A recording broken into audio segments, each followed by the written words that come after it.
어느 날 문득 거울 속 내 얼굴을 보며 이런 생각해 보신 적 있으신가요? 아, 나도 이제 정말 늙었구나. 내 인생도 이제 얼마 남지 않았구나. 밤에 자려고 누우면 천장이 무너질 듯 막막하고 혹시나 아픈 곳이 더 심해지진 않을까 덜컥 겁이 나기도 합니다. 죽음이라는 단어가 남의 일 같지 않게 느껴질 때 마음이 참 시리고 외로우시죠. 여기 죽음을 코앞에 두고도 항암 치료를 거부한 채 마지막까지 펜을 놓지 않았던 분이 계십니다. 바로 우리 시대 최고의 지성, 이어령 선생님입니다. 암 선고를 받고도 병원 침대에 눕는 대신 제자에게 마지막 수업을 하겠다며 글을 불렀습니다. 죽음이 두려워 도망치는 것이 아니라 죽음의 민낯을 똑바로 마주보며 그가 남긴 이야기가 있습니다. 선생님은 말씀하셨습니다. 죽음은 어둠의 골짜기가 아니라고요. 마치 엄마 뱃속에 있던 아기가 세상 밖으로 나오는 것과 같다고 하셨습니다.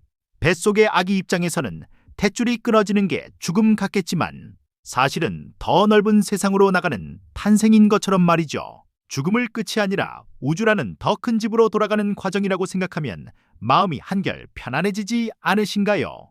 우리는 종종 내 인생은 내 것이라고 착각하며 삽니다. 그래서 내 맘대로 안 되면 화가 나고 억울해하죠. 하지만 이어령 선생님은 인생은 선물이라고 하셨습니다. 우리가 태어날 때 돈 내고 태어난 게 아니잖아요. 생명은 거저 받은 것입니다. 생일날 받은 선물 상자를 열 때 기뻐하듯 매일 아침 눈을 뜨는 것을 선물 받은 기쁨으로 맞이하라고 하십니다. 쉬운 예로 빵집 이야기를 해볼까요? 빵집에 가서 빵을 사 먹을 때 우리는 빵을 맛있게 먹기만 하면 됩니다. 밀가루를 반죽하고 오븐에 굽는 고생은 제빵사가 다 했으니까요. 우리 인생도 마찬가지입니다. 우주와 자연이 다 만들어 놓은 공기, 물, 햇살을 우리는 그저 누리기만 하면 됩니다. 내가 만들지 않았는데 누리고 있는 이 모든 것에 감사해 본 적 있으신가요? 하지만 나이가 들면 여기저기 아프고 쑤십니다. 이게 참 힘들죠. 선생님은 암 통증 속에서도 이렇게 말씀하셨습니다. 고통이야말로 내가 살아있다는 증거라고요. 아프지 않으면 죽은 것이나 다름없습니다. 통증은 내 몸이 나에게 보내는 신호입니다. 아이고, 주인님, 여기 좀 봐주세요. 저 좀 돌봐주세요. 하고 말이죠. 평생 우리를 위해 일해온 몸입니다. 늙고 병들었다고 타박하지 마세요. 그동안 고생했다, 고맙다, 미안하다 라고 말 걸어주세요. 기계도 기름칠하고 닦아주면 더 오래 가듯 우리 몸도 주인의 따뜻한 관심과 사랑을 기다립니다. 오늘 밤엔 아픈 다리를 주무르며 고맙다고 말해보세요.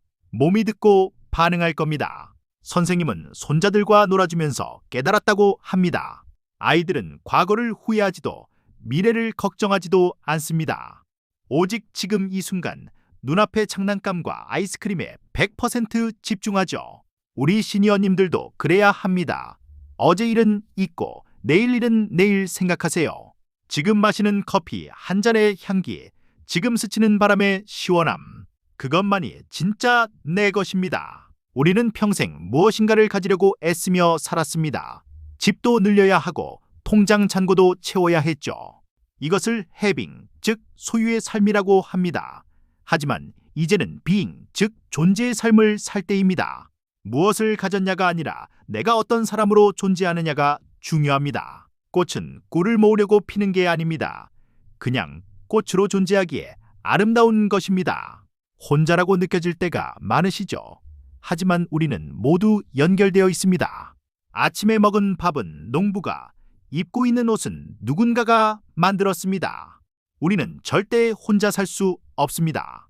선생님은 우리가 이슬방울 같다고 하셨어요.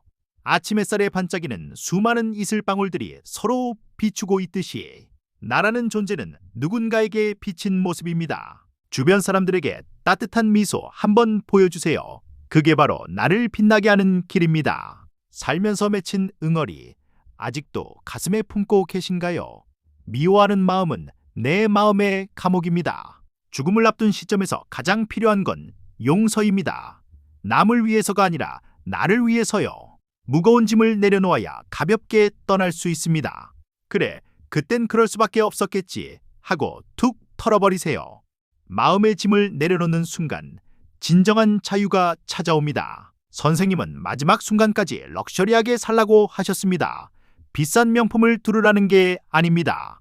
남의 눈치 보지 않고 내가 좋아하는 것을 당당하게 즐기는 태도입니다. 낡은 옷을 입었어도 내가 편안하면 그게 명품이고, 김치찌개 하나를 먹어도 내가 행복하면 그게 최고의 만찬입니다. 나 자신을 귀한 손님처럼 대접하세요.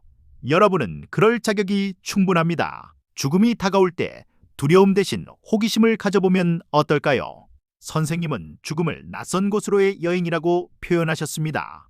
처음 가보는 여행지가 설레기도 하고 걱정되기도 하든 말이죠. 이 세상 소풍 끝나는 날 가서 아름다웠다고 말하리라 했던 시인 천상병님의 시처럼 우리도 마지막 순간에 참 잘 놀다 간다 라고 말할 수 있으면 좋겠습니다. 시한부 인생이라고 슬퍼만 하기엔 시간이 너무 아깝습니다. 오늘 하루 아무 일 없이 지나간 평범한 하루가 기적입니다.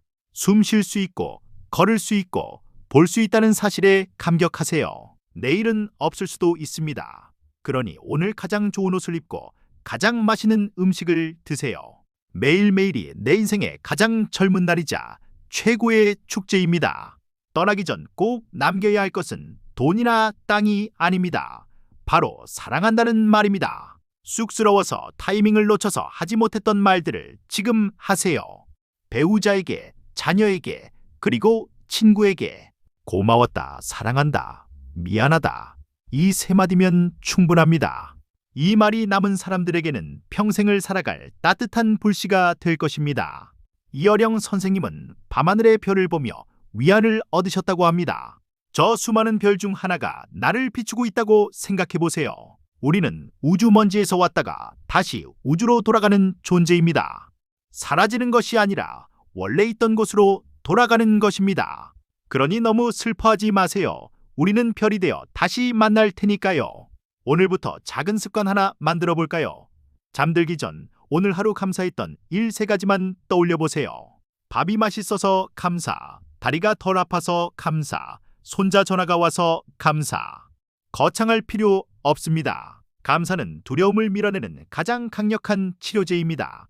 감사하는 마음으로 잠들면 꿈속에서도 행복하실 겁니다. 지금까지 살아오시느라 얼마나 애쓰셨습니까? 가족들 건사하랴, 세상 풍파 견디랴, 정말 고생 많으셨습니다. 이어령 선생님이 마지막으로 해주고 싶었던 말은 이것일 겁니다. 당신의 삶은 실패하지 않았습니다. 당신은 존재 자체로 충분히 훌륭하고 아름답습니다. 스스로에게 박수를 보내주세요. 죽음은 마침표가 아니라 쉼표입니다. 우리 삶의 이야기는 누군가의 기억 속에서 계속될 것입니다. 그러니 두려워 말고 남은 시간 마음껏 사랑하고 마음껏 감사하고 마음껏 즐기시길 바랍니다. 이어령 선생님의 마지막 수업이 여러분의 마음에 평안한 등불이 되었기를 바랍니다. 오늘 이야기가 마음에 와 닿으셨다면 구독과 좋아요 버튼 꾹 눌러주세요.